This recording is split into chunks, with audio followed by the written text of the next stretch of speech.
Entonces,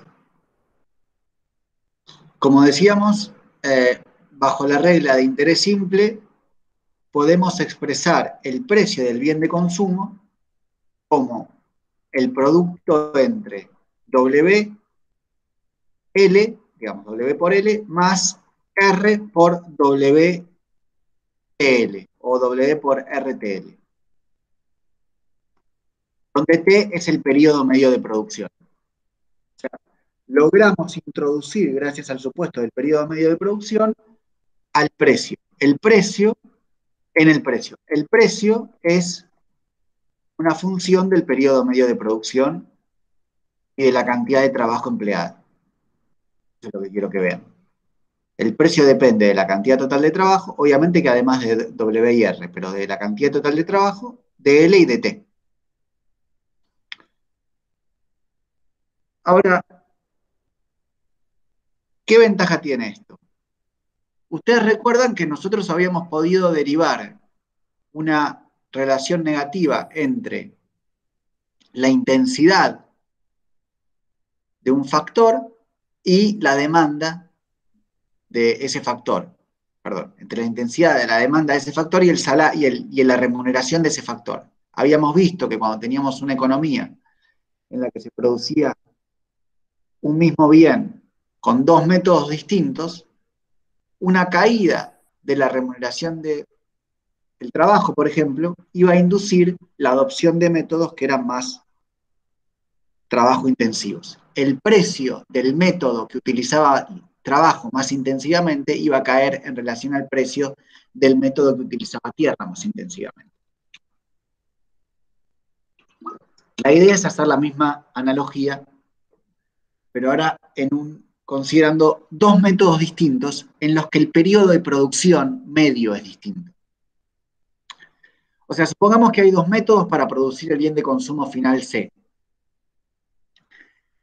Cada método posee un periodo medio diverso. ¿Está bien? Ahora no tenemos dos métodos que tienen distinta intensidad de trabajo y tierra, sino que tenemos dos métodos que tienen distinta intensidad de trabajo y periodo y tiempo. O sea, el factor tierra es reemplazado por el factor tiempo.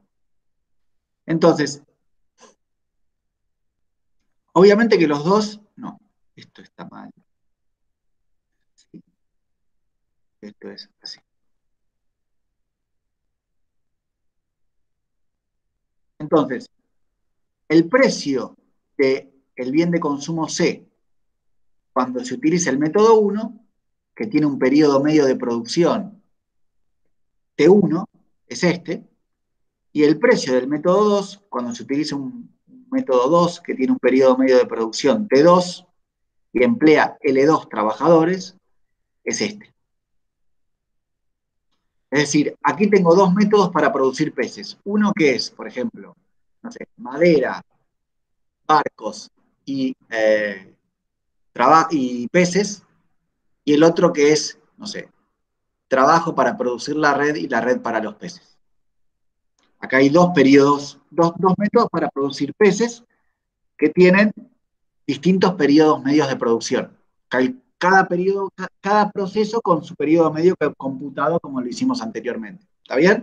Lo mismo que hicimos anteriormente para computar el periodo medio del proceso que utilizaba tierra, madera, barcos, peces, lo hacemos para el periodo medio que utiliza, en vez de tener tres periodos, trabajo, redes, peces. Dos periodos. ¿Está bien? Ahora noten lo siguiente. Yo puedo calcular, como hicimos hace 2 semanas, puedo calcular la variación del precio relativo de estos dos periodos, suponiendo que el periodo 1 es más grande que el periodo 2, o sea que el periodo 1 es madera, barcos, peces, el periodo 2 es el periodo medio del proceso 2 es menor porque simplemente eh, redes, peces, puedo ver cómo varía el periodo medio, el precio relativo, cuando varía R. O sea, yo puedo hacer la derivada de este término, perdón, de todo esto con respecto a R. Eh,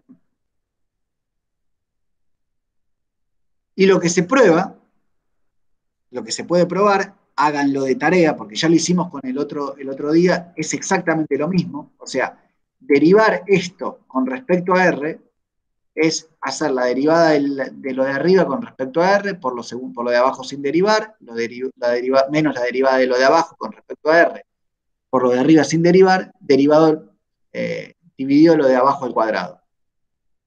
Lo que se demuestra es que, lo que se demuestra es que la variación del precio relativo con respecto a R es positiva. Es decir,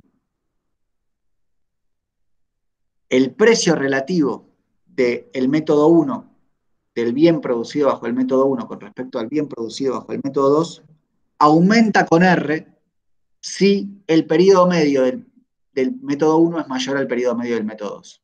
Es decir, si aumenta R, el costo de producción de producir peces bajo el método 1 aumenta en relación al costo de producción de producir peces bajo el método 2. Y si disminuye R, ocurre lo contrario.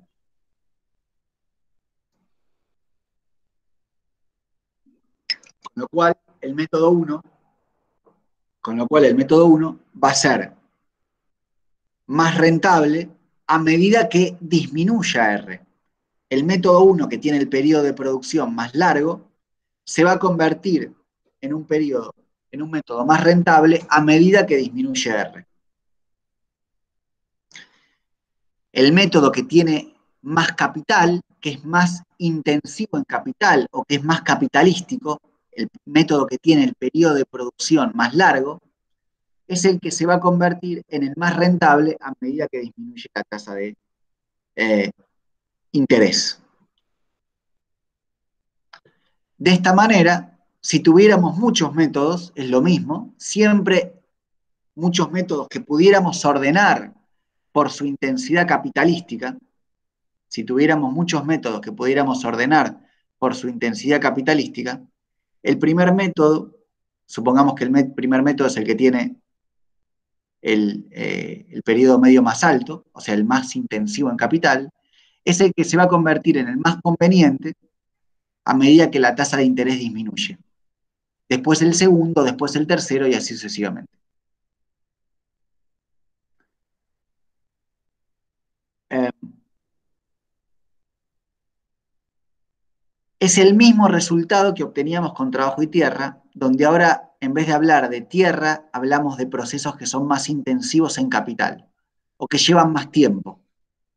Los métodos que tienen más tiempo incorporado, ¿está bien? En vez de decir que tienen más tierra, que son intensivos en tierra, son intensivos en tiempo, son más capitalísticos o tienen un periodo de producción más alto, es todo lo mismo, van a ser los métodos más rentables.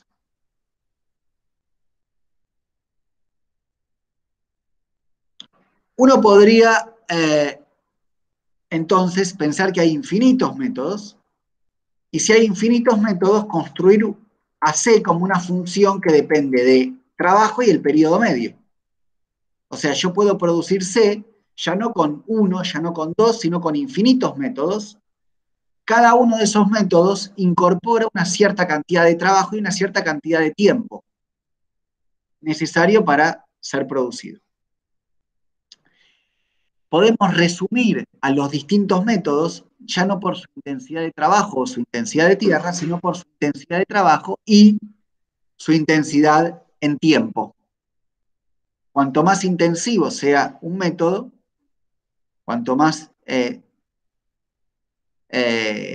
intensivo en capital sea un método, cuanto más tiempo elapse desde que se explica el primer trabajo hasta que salen los peces, digamos, más capital intensivo va a ser. Entonces, esto nos da una primera ecuación, la función de producción, que ya no es trabajo y tierra, sino que es trabajo y tiempo, el precio del bien de consumo, que depende de la cantidad W, L, R, T y L, como vimos antes, cuando se computa el interés simple, y donde podemos expresar con WL es la cantidad de salarios pagados, y RW, LI por T son los intereses, ¿está bien? L por T es el capital utilizado, WLT es el valor de ese capital, digamos, los salarios multiplicados por la cantidad de trabajo, multiplicados por el periodo medio en el que el capital, o sea, esos trabajadores están en media hundidos en la producción, ¿está bien? Multiplicado por R son los intereses sobre ese capital. O sea, si esta es la cantidad de capital, R por K son los intereses sobre el capital invertido. Repito, W por L, mejor dicho, WLT, si T es el periodo medio, L por T es el periodo total, de alguna manera, que están los trabajadores eh, hundidos en la producción, desde que se pone el primer trabajador hasta que sale el producto final. En promedio, los trabajadores están T periodos hundidos, multiplicado por L me da cuántos trabajadores yo tengo hundidos,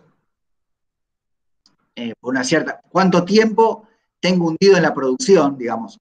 T es el periodo en el que cada trabajador está hundido, L por T es la cantidad de trabajadores hundidos que tengo, mi capital, W me da el valor de ese capital, porque son los salarios que yo pago por ese capital, y R por W por L por T es el tiempo que lapsa,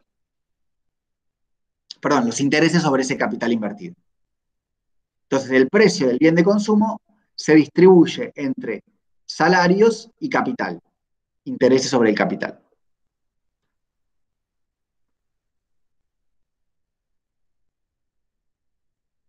La idea, entonces, ¿qué hace el productor individual?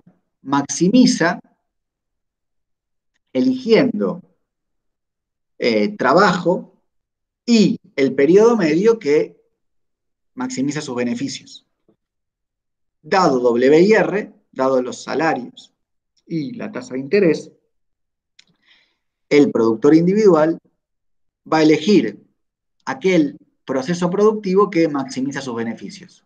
¿Y cuál es el proceso productivo que maximiza sus beneficios? Aquel que hace coincidir el producto marginal del trabajo con W, que es la derivada de W por L con respecto a L, más R por L por T, que es la derivada del capital con respecto a W. Esto está mal, es así. Y la derivada de F con respecto a T es la productividad marginal del capital, del periodo medio, tiene que ser igual a la derivada de RWLT con respecto a T, que es igual a RWL.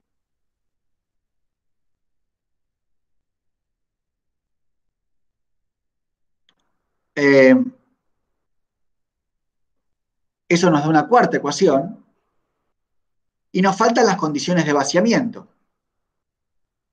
La cantidad de trabajo utilizado en la producción tiene que ser igual a la cantidad total de trabajo disponible y la cantidad de capital utilizada en la producción tiene que ser igual a la cantidad de capital disponible.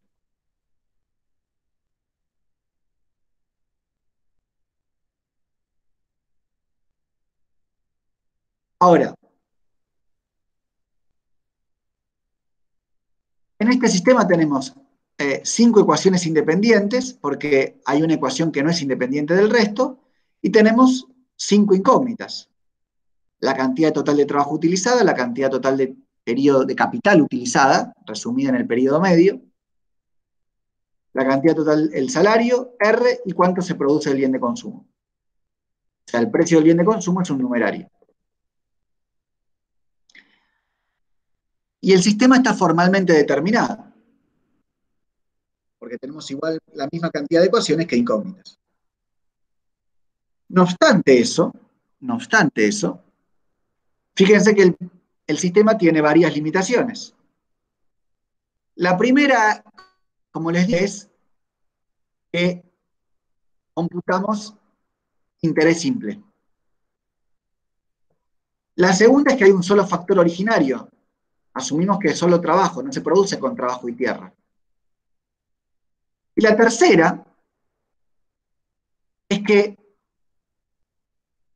no obstante, podemos derivar una relación negativa entre el periodo medio y la tasa de interés, es decir, aumenta la tasa de interés, disminuye el periodo medio productivo, y eso nos da una medida de la intensidad capitalística. La cantidad total de capital demandado en esta economía coincide con la cantidad total de capital, pero esa cantidad total de capital es una cantidad de valor.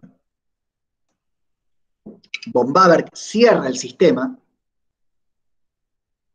asumiendo que hay una cantidad de capital en valor en esta economía que supone el precio de los bienes de capital, ergo el proceso elegido, y el proceso elegido es el periodo medio elegido, son conocidos de antemano. Cuando en realidad el periodo medio, que tiene asociado una cierta cantidad de bienes de capital, deberían ser un resultado del proceso de ajuste. Repito, el periodo medio presupone el empleo de determinados bienes de capital. Si yo tengo dos procesos distintos, cada uno con su respectivo periodo medio, implícito está que en el proceso 1 que utilizaba madera, barcos para producir peces, hay bienes de capital que son distintos al periodo medio 2 que utiliza redes para producir peces. Si yo ya conozco la cantidad total de valor que hay en la economía, de capital en valor, estoy implícitamente suponiendo que conozco la forma de los bienes de capital que voy a emplear en esta economía. Mientras que, como habíamos dicho, yo debía suponer que elegir producir peces con redes o, alternativamente, con madera y barcos, era una elección que dependía de la conveniencia productiva. Entonces, no obstante, desde el lado de la demanda, yo puedo elegir entre un proceso y otro a partir del periodo medio, desde el lado de la demanda de capital. Desde el lado de la oferta, yo tengo que fijar la cantidad de capital exógenamente para poder cerrar, para poder igualar la cantidad de ecuaciones a la cantidad de incógnitas, porque si yo eliminara esta ecuación, me quedaría con una ecuación más faltante. Entonces, el problema que tiene de las tres limitaciones, ninguna de las tres puede resolverse a menos que eliminemos el periodo medio de producción.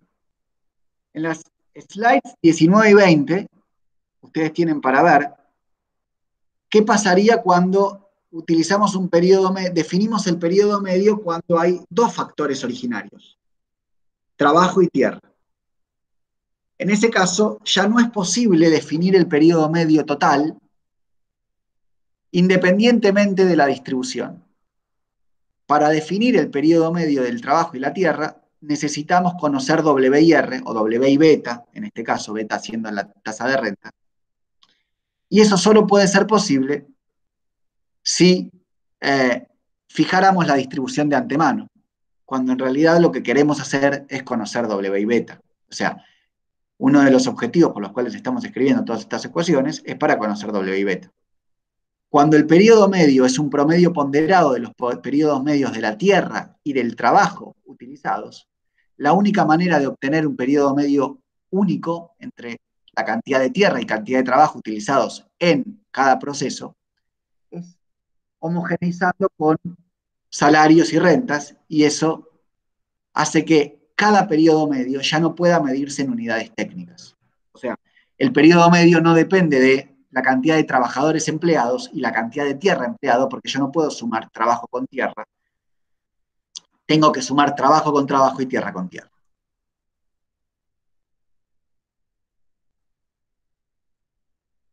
Déjenme avanzar un poquito con lo que hace Vixel, que se da cuenta de estas tres limitaciones,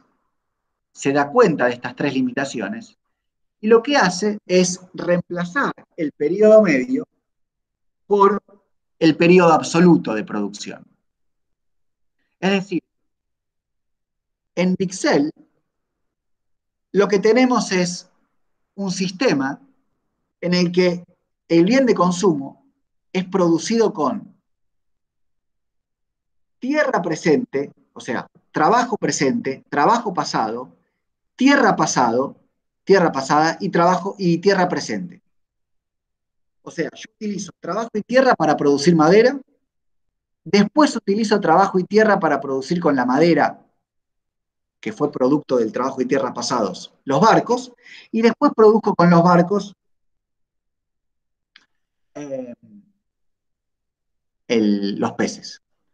¿Cuál es la diferencia con Baberk? Que acá ya no tengo un periodo medio de producción en la función de producción, sino que tengo un periodo absoluto de producción en el sentido de que tengo como argumentos el trabajo, la tierra, el pasado y presente. Ya no tengo resumido en el pasado la cantidad de tierra y la cantidad de trabajo utilizados en un periodo medio de producción. Si yo tuviera solamente trabajo como factor originario,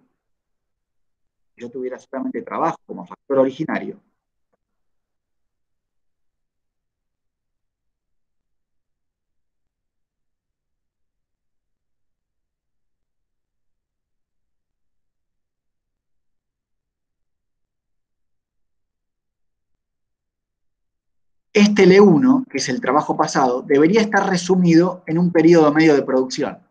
Vixel abandona el periodo medio de producción, ya no tiene un periodo medio como argumento, sino que tiene directamente la cantidad de trabajo. Qué boludo, porque lo borré todo. La cantidad de trabajo, la cantidad de tierra, la cantidad de tierra y la cantidad de tierra pasada y la cantidad de trabajo pasados utilizados. No hay un índice sintético de la cantidad de capital, como sí había en el periodo medio de producción.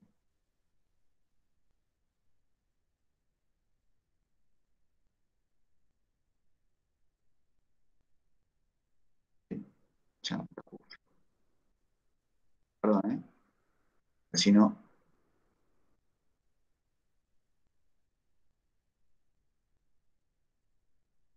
me queda esta ecuación colgando, perdón. ¿Ok?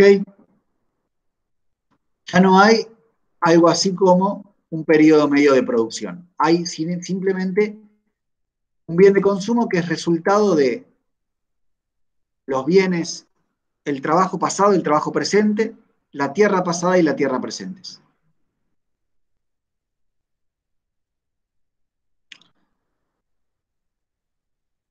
Ahora, no tenemos una función de producción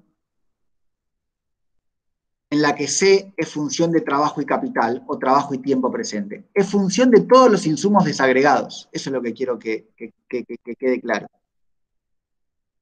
Es función de todos los insumos en términos físicos que se utilizan, que no son un dato, van a ser incógnitas, porque la cantidad de trabajo presente y pasados que se utilizan depende del método de uso y el método de uso se elige y no viene dado exógenamente.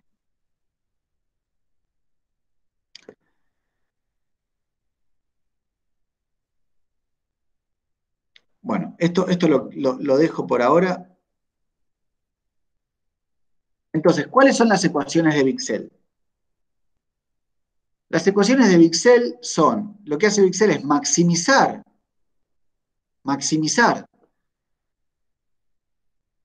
beneficios como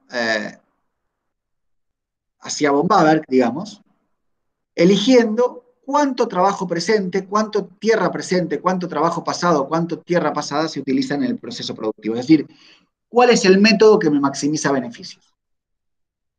Cada tipo de trabajo tiene, y tierra tiene su propia retribución. W0, W1, B0 y beta 1 son retribuciones de cada uno de estos factores. Entonces,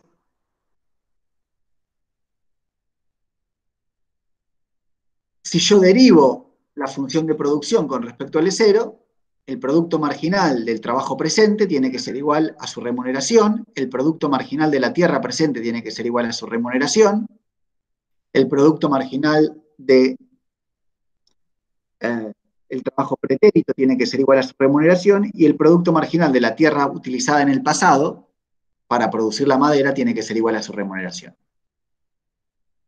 Lo que agrega Bixel, bueno, las ecuaciones 8 y 9 implican que la cantidad total de tierra disponible tiene que ser igual a la cantidad de tierra utilizada para producir bienes en el presente y la cantidad total de tierra utilizada para producir bienes de capital que van a ser utilizados para producir bienes en el presente. O sea, tierra pasada y trabajos pasados son una forma de decir bienes de capital. Eso es lo que quiero que les quede claro. Lo que agrega Bixel es la condición de arbitraje entre las distintas remuneraciones. O sea, si yo utilizo tierra pasada o trabajo pasados, la remuneración de la tierra pasada tiene que ser la remuneración de la tierra o del trabajo presentes multiplicados por la tasa de interés, donde 1 más I es la tasa de interés. Porque un trabajo y otro trabajo tienen que dar la misma productividad neta presente. Si yo contrato a un trabajador hoy, su producto marginal es igual a su salario. Si yo contrato a un trabajador pasado, su producto marginal tiene que ser igual a su salario en valor presente. Y su valor presente es W1 por sobre 1 más I, porque lo usé, lo tuve inmovilizado por un periodo. Y lo mismo con la tierra. Ahora, este sistema tiene 9 ecuaciones y 9 incógnitas. Noten que ya no estamos utilizando el periodo medio de producción, nos desembarazamos del periodo medio de producción, tenemos el periodo absoluto de producción en el sentido de que vemos la producción total, el periodo total que lapsa desde que el bien, el trabajo y tierra entran en el proceso productivo y que salen del proceso productivo en la forma de bienes finales. Ya no hay un índice sintético. Y tenemos como incógnitas beta 1, W1, W0, beta 0, A0, A1, L0, L1, la cantidad producida del bien de consumo y la tasa de interés. O sea que como Balra nos falta una ecuación para cerrar el sistema. ¿Cuál es la ecuación que utiliza Bixel? Bueno, la ecuación que utiliza Bixel es la condición de que la cantidad total de capital en valor coincide con la cantidad total de demanda que se demanda en esta economía y que es el salario multiplicado por la cantidad presente, digamos, por la cantidad total de trabajadores que se utilizan para producir bienes de capital, más lo que se gasta en la tierra que va a ser utilizada no para producir bienes de consumo, sino para producir bienes de capital. Es decir, no obstante, Bixel evita el problema del periodo medio, lo hace al costo de seguir utilizando una cantidad como dato que depende de los precios y la distribución, por lo mismo que decíamos con von Bawerk. En von Bawerk, también, como en Bixel, es necesario especificar a la cantidad de capital como una magnitud de valor. Pero esa cantidad de capital como magnitud de valor depende, ciertamente, del valor de los bienes que se producen como bienes de capital y No puedo conocerla antes de conocer los precios. O sea, debería utilizar la cantidad de capital en valor para conocer los precios, porque es un dato y entonces me ayuda a determinar una incógnita, que son los precios de los bienes de capital. En particular, los precios de los bienes de capital van a depender de W0 y beta 0, pero para conocer la cantidad de capital necesito conocer los precios de los bienes de capital.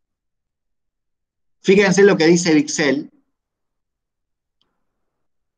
que es renuente a utilizar esa ecuación para dar determinación al sistema, es decir, para igualar la cantidad de incógnitas con la cantidad de ecuaciones. It would clearly be meaningless, o sea, no tendría significado, sino inconcebible, sino incluso inconcebible, mantener que la cantidad de capital se conoce is already fixed antes que el equilibrio haya sido alcanzado, el equilibrio entre la producción y el consumo haya sido alcanzado. Eh, Independientemente de si es expresado en términos de uno u otro, un cambio en el precio relativo de las mercancías va a cambiar el valor del capital. Es decir, Vixel admite que asumir que la cantidad de capital es un dato antes de que se conozca la distribución y los precios es un sinsentido. Pero si no introduce esa ecuación, se queda sin igualdad entre incógnitas y ecuaciones. Entonces, esa es la contradicción a la que se enfrenta Vixel. O elimina esa ecuación y le falta una ecuación, o incluye una ecuación que está mal y que sabe que está mal. Eh, lo que nos faltaría probar de Vixel es que también hay un problema desde el lado de la demanda. Es decir, Vixel asume que una caída en la tasa de interés induce a los capitalistas a adoptar aquel proceso que es más largo. Lo que me gustaría mostrar al inicio de la clase que viene es que eso no es necesariamente así. O sea, la clase que viene, voy a cortar acá, pero en contenido, pero la clase que viene vamos a empezar por aquí, mostrando por qué tampoco es cierto, algo que sí lograba von Baber con sus supuestos bien restrictivos, que una caída en la tasa de interés hace más barato aquellos procesos que son más capitalísticos.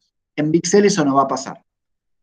Es un modelo más general, pero como tal llega a resultados menos generales, o sea, menos determinados.